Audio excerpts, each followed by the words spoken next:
A Mata Atlântica é um tesouro dos brasileiros, argentinos e paraguaios, como nessa imagem que a gente pode ver aqui dessa paisagem tão bonita.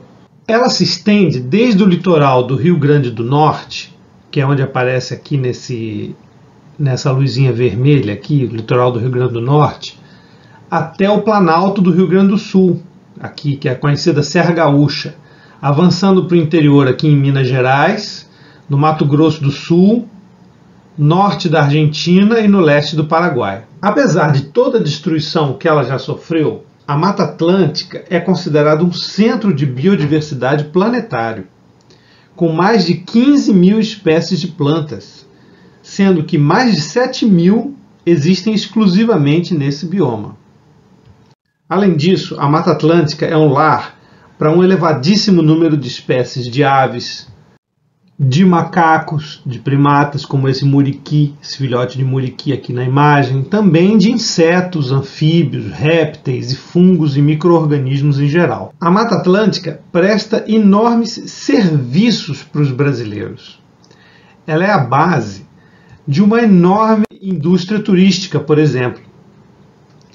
Ela purifica as águas usadas por milhões de pessoas que moram no seu interior.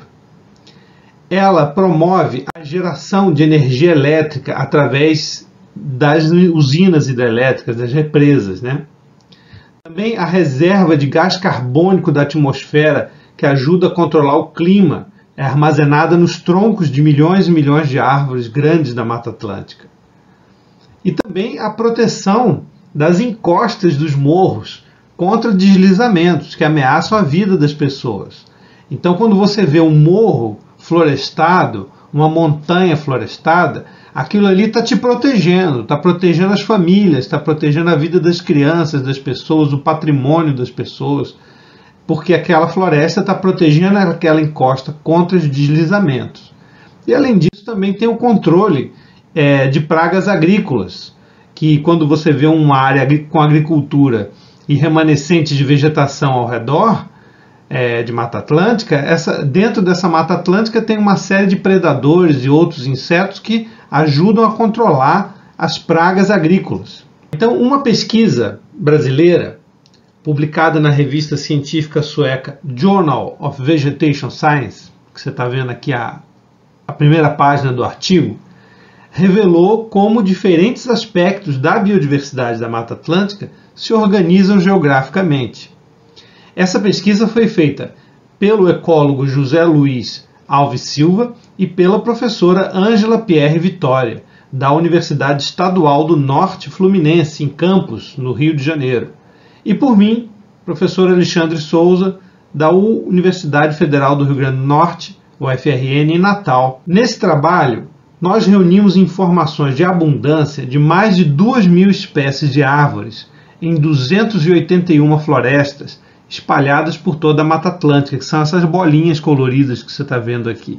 Cada bolinha colorida indica um ponto que foi estudado e a cor das bolinhas indica a aparência da floresta estudada, né? Se era uma floresta que tinha araucária, uma bolinha azul, uma bolinha vermelha, uma floresta que é decídua. Essas informações foram, na verdade, originalmente publicadas por muitos cientistas ao longo de muitos anos, em diferentes estados, nos famosos estudos de fitossociologia ou levantamento da vegetação.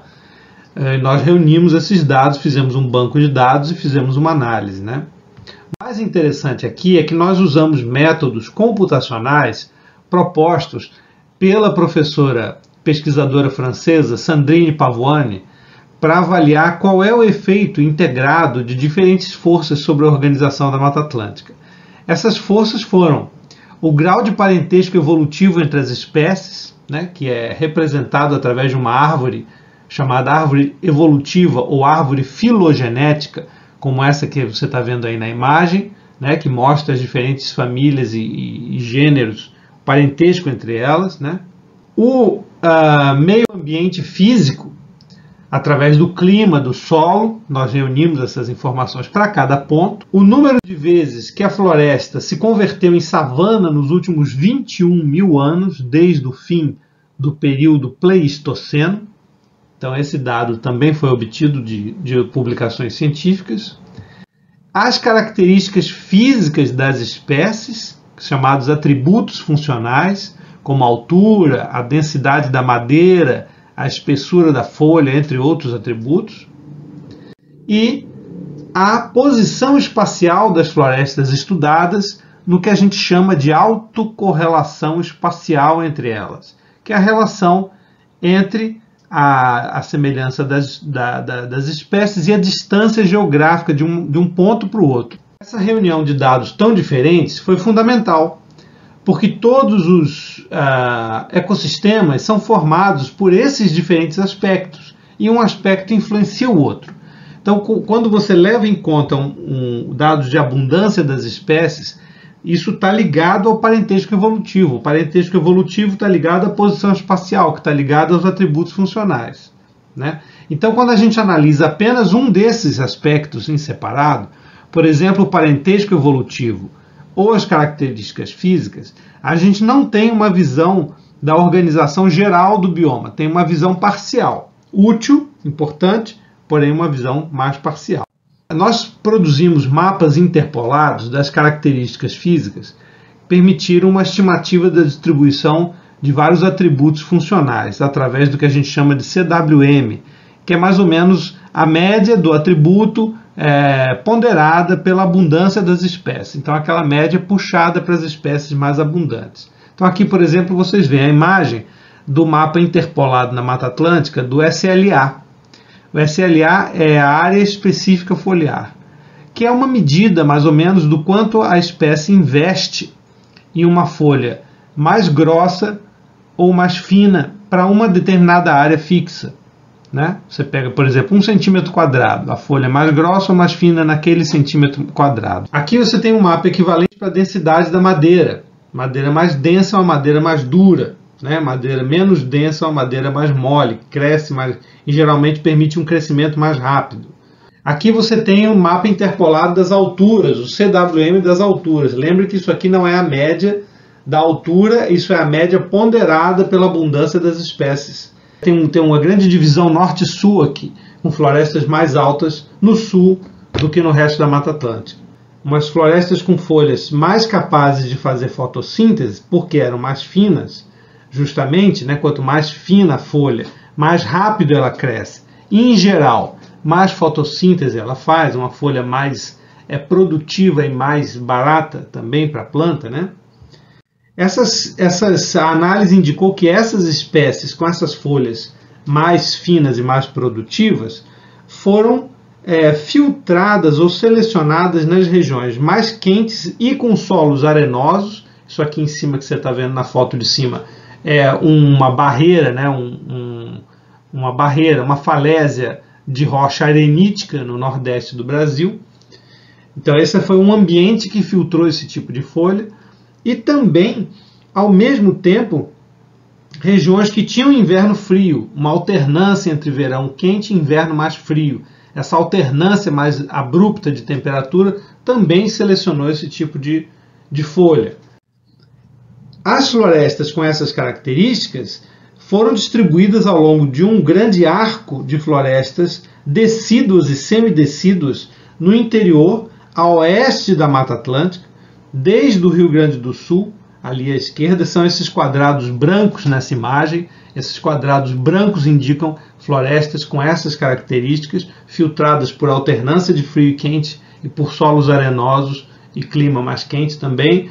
Então, que aparecem num arco de florestas semidecíduas e decíduas, desde o interior das florestas do sul até aí pega o interior de São Paulo, interior de Minas, né?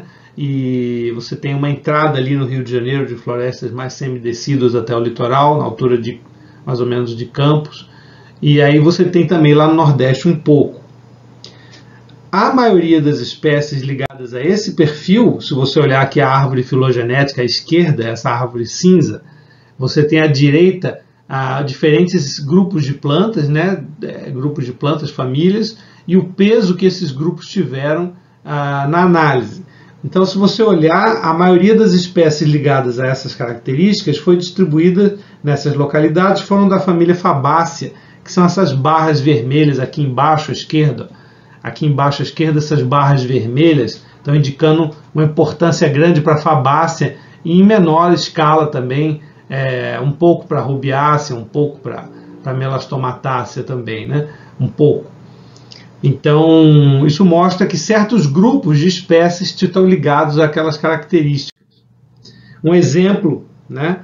Um exemplo aqui de uma fabácea é a Piptadenia gonoacantha, que é uma espécie que tem uma ocorrência ligada a essa análise, a esse perfil, né? Espécies com esse perfil assim de crescimento com folha que tem um crescimento rápido, folha leve. Por outro lado, florestas com folhas mais grossas estão ligadas a regiões mais úmidas, com solos mais ácidos, ricos, regiões mais montanhosas e regiões que foram mais estáveis nos últimos 21 mil anos, ou seja, que não mudaram muito de savana para floresta nos últimos 21 mil anos, desde o Pleistoceno. Então aqui a gente tem uma imagem de uma área dessa, úmida, solo ácido, florestada, montanhosa, estável, né? Desde a última glaciação.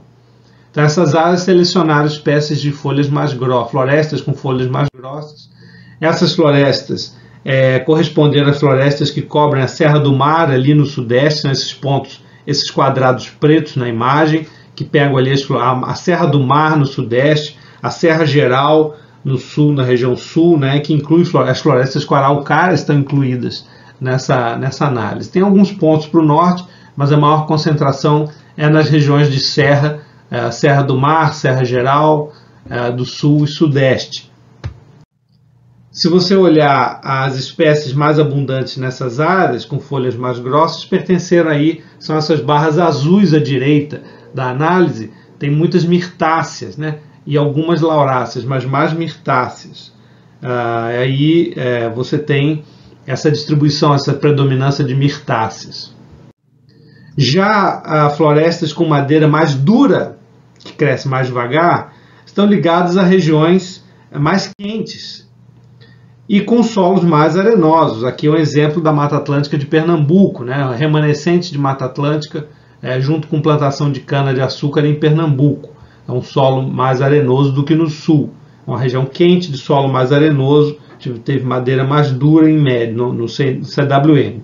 Essas florestas estiveram ligadas à Mata Atlântica do Nordeste, do sul da Bahia, Espírito Santo, até Cabo Frio, no norte do estado do Rio de Janeiro. São esses quadrados pretos que estão mostrados aí, já no segundo eixo da análise. Aquilo que eu mostrei antes foi o primeiro eixo da análise, agora eu estou mostrando o segundo eixo da análise.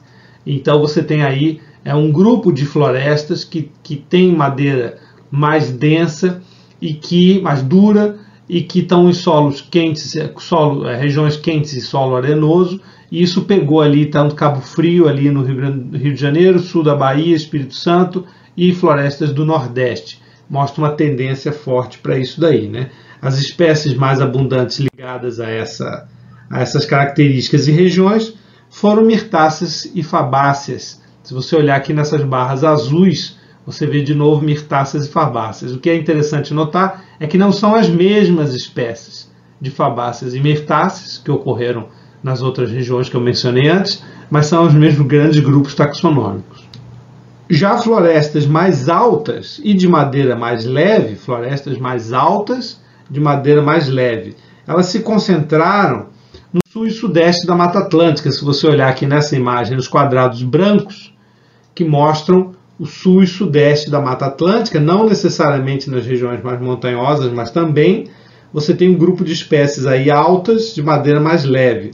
A família que mais estava associada a esse perfil foi a família Laurácea, aqui onde essa seta verde está mostrando, um gráfico à esquerda, as barras vermelhas lá, né? Então você tem muitas Lauráceas de madeira leve ocorrendo nessas regiões do sul e sudeste, porém com um perfil diferente daquela primeira etapa da análise, né? Por exemplo, o gênero Ocotia é um exemplo, né? Então aqui tem um exemplo de Ocotia, uma figura das flores de uma Ocotia.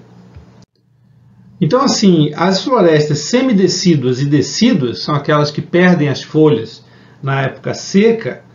A análise mostrou que elas apresentam as folhas de crescimento mais rápido que na análise clássica de estratégias do GRIME, da estratégia CSR, indicam que são folhas competitivas, espécies competitivas. Isso porque elas precisam crescer rápido e fazer o máximo de fotossíntese na estação da chuva, e não o ano todo. Então, quando vem a estação da chuva, ela tem que capturar o recurso rápido. Ou seja, essas florestas semidecidos e decidos da Mata Atlântica, elas agrupam espécies e estratégias de captura de recurso rápido. A predominância de fabáceas nas florestas semidecidos coincide com o fato de que elas provavelmente evoluíram nesse tipo de ecossistema. A fabácea tem registro de ter evoluído em florestas semidecidos e decidos, né? A predominância de florestas mais altas no sul e sudeste, regiões mais sombreadas, mais chuvosas, coincide com a chuva maior que produz florestas mais produtivas, mais fechadas, que não perdem as folhas numa época do ano, acumulam mais biomassa, são mais complexas, né? Torna esses ambientes escuros e filtros para espécies cada vez mais altas. Esses ambientes selecionam espécies de árvores cada vez mais altas, porque é um ambiente onde a competitividade precisa acontecer através da altura e não da folha crescer rápido. A competição nas árvores pode acontecer através da folha crescer rápido ou através da planta se tornar mais alta. São duas estratégias diferentes de competição em plantas. Então parece que a Mata Atlântica está dividida entre essas duas estratégias. Você tem na Serra do Mar, úmida, escura, sombreada, a estratégia de crescer em altura, e nas áreas mais do interior, mais secas, a estratégia de produzir folha rápida, que produz fotossíntese rápido, né? Então esses resultados, eles são bastante complexos, né? Mas eles trazem algumas lições que é legal a gente ressaltar aqui. Primeiro, foi muito importante o uso desse método integrado, né, que desconta o efeito da distância geográfica, desconta o efeito do parentesco evolutivo, quando avalia que características físicas das espécies, que atributos funcionais estão correlacionados a que variáveis ambientais, né? Na hora de fazer essa relação, ele desconta o efeito do parentesco, desconta o efeito da relação espacial e leva em conta a abundância também. Então é muito importante isso daí. Esse trabalho mostra também que o que a gente conhece como Mata Atlântica, na verdade, é uma região muito complexa que funciona de maneiras distintas em diferentes partes. Ou seja, a estrutura e o funcionamento da Mata Atlântica é muito distinto em diferentes sentidos, diferentes regiões. A gente elucidou aqui pelo menos 4 tendências de estrutura filogenética, de abundâncias e funcional da Mata Atlântica, né? 4 eixos em que isso funciona de maneira diferente. Então, diferenças na chuva, na temperatura, no solo, na altitude, na história do bioma nos últimos 21 mil anos, filtraram ou selecionaram árvores e famílias botânicas diferentes com atributos funcionais de folhas, troncos diferentes, né?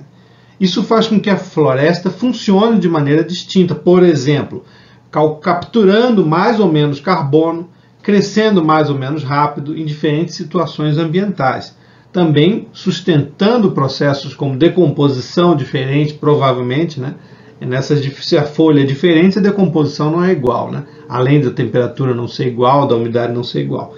É bom lembrar que a gente ainda tem uma coisa importante para lembrar, que tem um número de pontos de abundância relativamente baixos para um bioma tão extenso quanto a Mata Atlântica.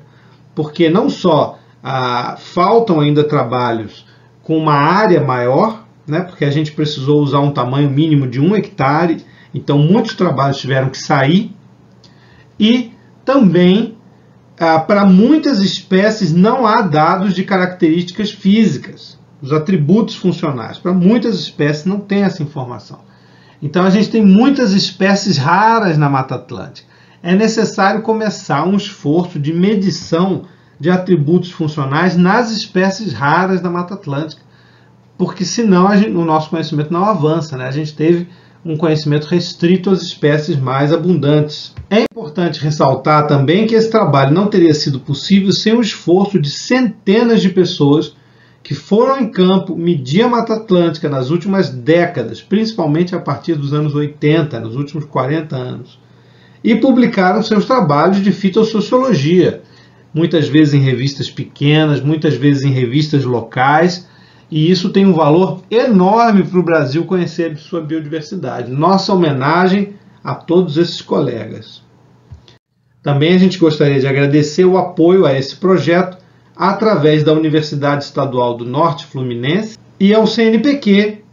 Esse investimento público na ciência brasileira não tem substituto e é vital para o desenvolvimento do nosso país. Quem tiver interesse em ler o artigo, dê uma olhada na referência completa nos comentários deste vídeo, onde também tem os links para o PDF.